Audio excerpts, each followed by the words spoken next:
Alors, comprenez bien, hein, nous ne sommes pas des pentecôtistes. Je tiens à vous dire que les pentecôtistes sont gentils dans leurs petites histoires d'engagement un peu pour Jésus-Christ, mais pour le reste, ils sont un peu bêtes et idiots. Hein.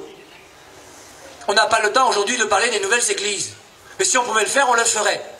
Moi, Père Hervé Marie, je ne reconnais qu'une seule église sur la terre. C'est l'église que le Christ a voulu. Matthieu 16, 18. Pierre, tu es Pierre, sur cette pierre je bâtirai mon église. Il n'y a pas 36 000 églises. J'en profite pour vous rappeler qu'aucun homme sur terre n'a le droit de fonder une église.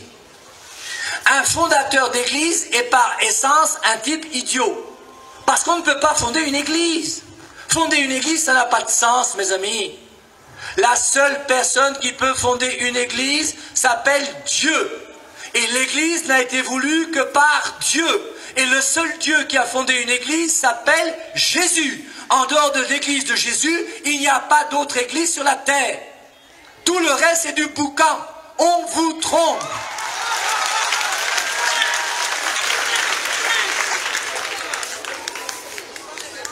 Et je dis à ceux d'entre vous qui sont ici et qui ne sont pas catholiques, c'est pas la guerre, c'est simple. Devenez simplement catholique. Et la raison, c'est laquelle? Première raison, hein, on ne va pas aborder, on va continuer à la nouvelle naissance. Mais la première raison, c'est laquelle? La seule église voulue par Jésus, c'est l'église qui a été fondée il y a 2000 ans. On est d'accord, non? Et l'église fondée il y a 2000 ans, c'est laquelle? C'est nous. Le mot catholique est né en 110 après Jésus-Christ. Saint Jean l'apôtre venait à peine de mourir que Saint Ignace d'Antioche a désigné l'église d'Éphèse, l'église de Corinthe, l'église des Galates, l'église, différentes églises qui sont là, de l'église catholique qui veut dire universelle. Et cette église, c'est l'église universelle qui existe depuis que le Christ est venu et qui a pris le nom de catholique en 110 après Jésus-Christ. Il y a une seule église voulue par le Christ. Et le mieux, c'est de pouvoir cheminer dans cette église que le Christ a voulu pour avoir les meilleurs moyens de sanctification.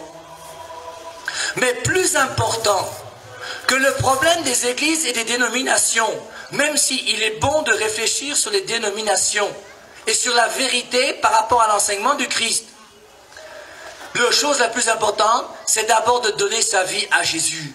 Et vous avez des protestants qui ont donné leur vie à Jésus. Vous avez des pentecôtistes qui ont donné leur vie à Jésus.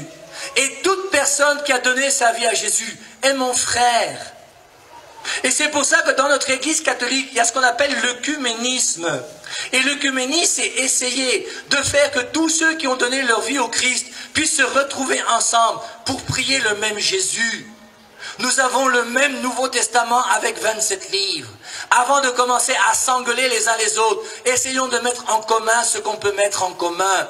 Et c'est pour ça que l'Église favorise toutes les approches possibles avec des frères chrétiens qui ont reçu un même baptême, qui croient dans le même Christ et dans le même Nouveau Testament.